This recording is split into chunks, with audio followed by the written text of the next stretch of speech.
Welcome back to Marvelous Videos. I'm Rylan. Within the vast and colorful world of comic books, where heroes and villains clash in epic battles, there are tales that push the boundaries of love and passion as well. Some of them have even found themselves drawn to the strange appeals of demons, embarking on relationships that defy any sort of conventional norms. From mystical sorceresses to shapeshifting demons, our beloved superheroes have crossed paths with denizens from the depths of hell, engaging in affairs that are, shall we say, intriguing and raunchy just as much as they're bizarre. So, in today's episode, we will be exploring the fascinating tales of 10 superheroes who pulled the sheets and rocked the bed with minions of hell. So, yeah, nothing further from my end. Let's begin. Actually, before we begin, we do have one very small request. If you enjoy our content, then please support us by subscribing to our channel. This is just one small click for you, but for us, it means a lot. Thanks. Now, let's begin.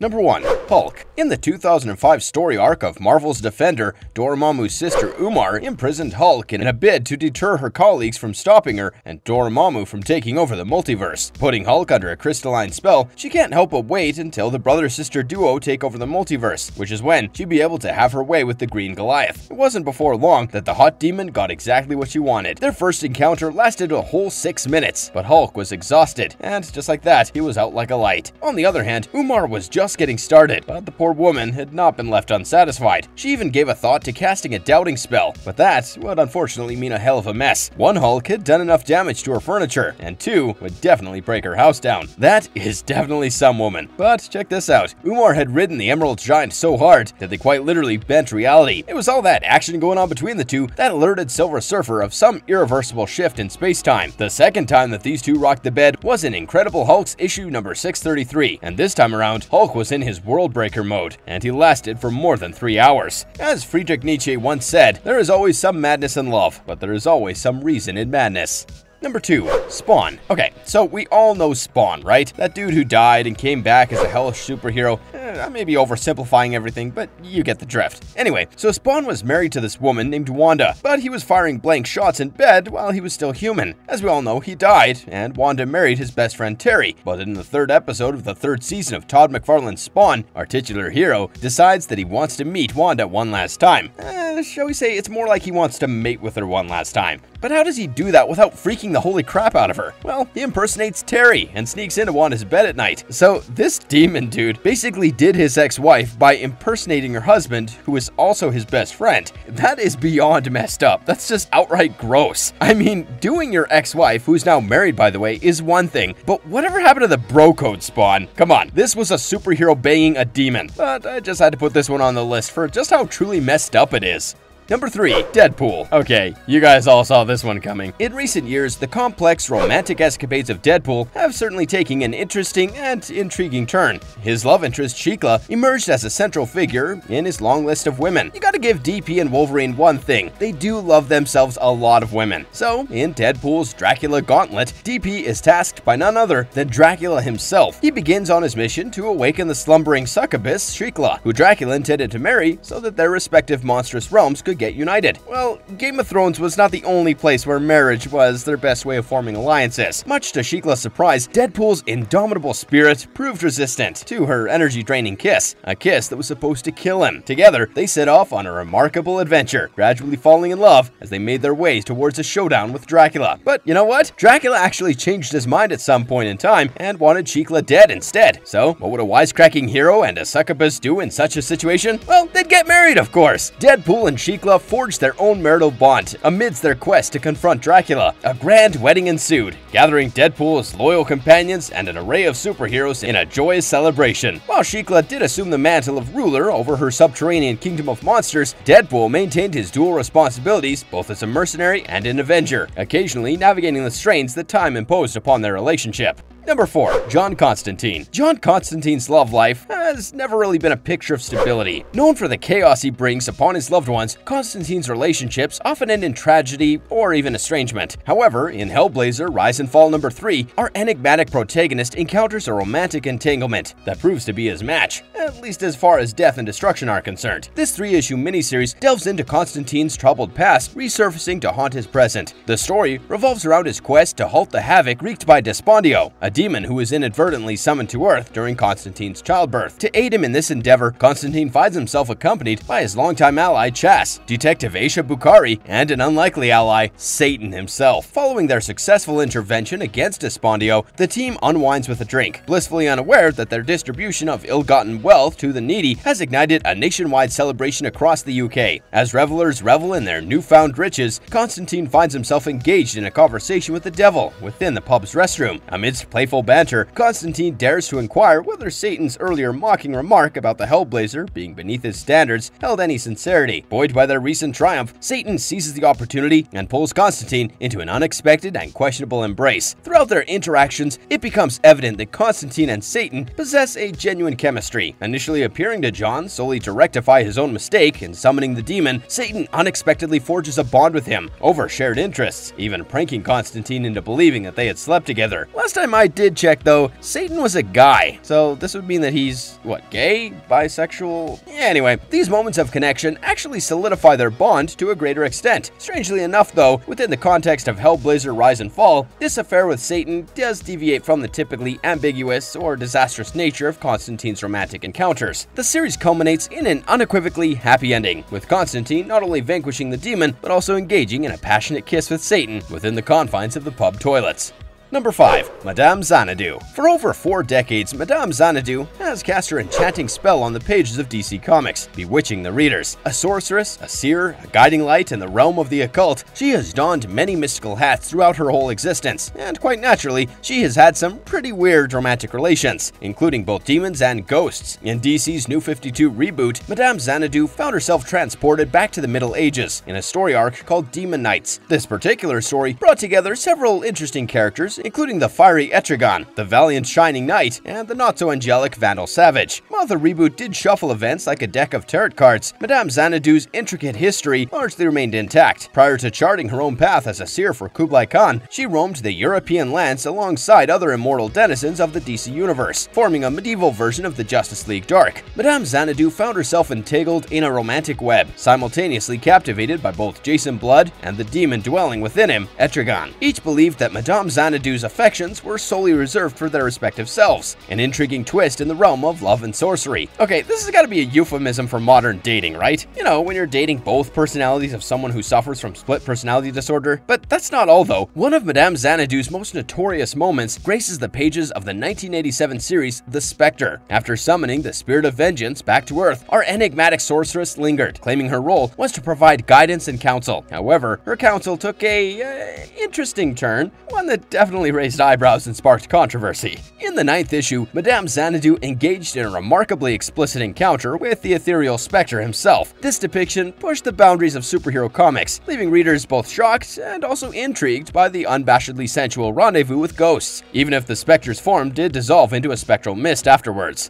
Number 6. Rogue. In the 3rd issue of Mephisto vs. the X-Factor, Mephisto, the extra-dimensional demon lord, tricks poor Rogue into believing that her energy-absorbing powers would affect him. She thought that she could end the battle with a simple one-night stand with Mephisto, but oh boy, she could not be more wrong. The two of them do share a kiss, and it turns out Mephisto was still Mephisto, and I thought my first kiss was bad. But Rogue acted like the young girl she was and chastised Mephisto. First off, she herself says that she just wanted to kiss someone, but then she is disgusted by the fact that it was a creature like Mephisto. No, the whole demonic lineage of Mephisto, that's not what bothered her. It was the fact that he was so old. Okay, girls don't like older men, we get it. But then, you can't really blame her when you think about it, because the dude was tens of thousands of years old. But what does surprise me is that she gets really mean with the poor old demon. You're just like me. No one ever wants to touch you, to know you. Only with you, it's 1,000 times worse. But Mephisto truly knows bullshit when he hears it, and says, "Bah, spare me your pity."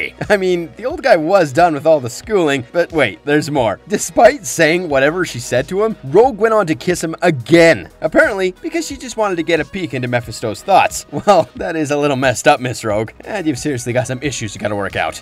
Number 7. Hellcat. As far as bizarre superhero romances go, few tales can match the curiously entanglement affair of Hellcat, also known as Patsy Walker, and the devilish Daimon Hellstrom, who just so happens to be the son of Satan himself. Their passionate connection sparked the moment that Daimon joined the Defenders, capturing Patsy's heart with his brooding allure. Their love blossomed, with Patsy's genuine affection helping Daimon embrace his humanity, striving to be more of a son of man than the literal spawn of Satan. And okay, let's be honest here, Patsy thought he was smoking hot.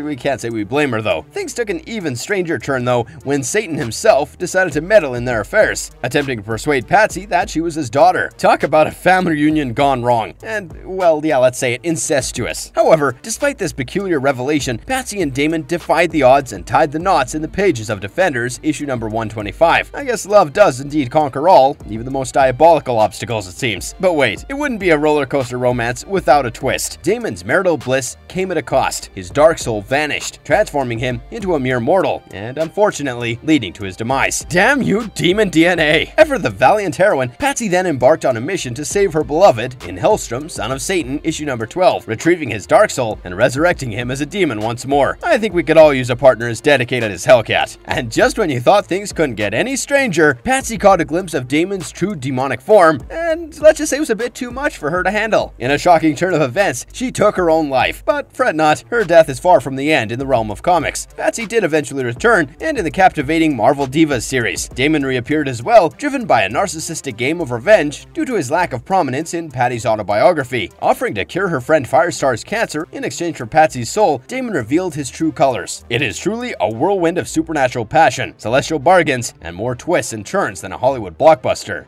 Number 8. Luke Cage, Silver Sable, and Priapus, the most absurd threesome. In the list of superhero and demon couplings, we have a truly unique addition to our list. Luke Cage, the unbreakable hero, and Silver Sable, the formidable mercenary. It gets even weirder with the entry of Priapus, a demon with a name that speaks volumes about his attributes. In the 1993 crossover event Cage, For Love Nor Money, we meet Luke, Silver Sable, and Priapus, who fancies himself as the Greek god of male fertility and horticulture, described as both well-endowed and hideously unattractive. We'll leave that judgment up to you guys. This demon's life revolves around one thing, and one thing only: ecstasy. And no, we're not talking about the 90s dance craze. Priapus incapacitates our heroes, not with weapons or brute force, but with orgasms. Yeah, no, I said that. A mere touch on the head for Cage and a passionate kiss for Sable was all it took to leave them trebling in the throes of allegedly mind-blowing pleasure. But wait, you should know there's gonna be more here. Priapus revels in his demonic form, proceeding to deliver a monologue to the incapacitated duo. Alas, his words fall on deaf ears, as Cage and Sable are both too preoccupied with their amorous distractions, leaving us with a scene that is both hilarious and, dare we say, awkward. Later, Priapus takes his torment to new heights, taunting our trio with perverse memories of their past loves. Because what's a demon without a touch of sadistic nostalgia, am I right? In a fitting climax, no pun intended there, the carnal serpent, a massive magical snake, devours Priapus. But don't worry, for our phallic demon reemerges, reborn with godly powers, by punching his way out of the serpent's belly. Talk about the resurrection with a punchline.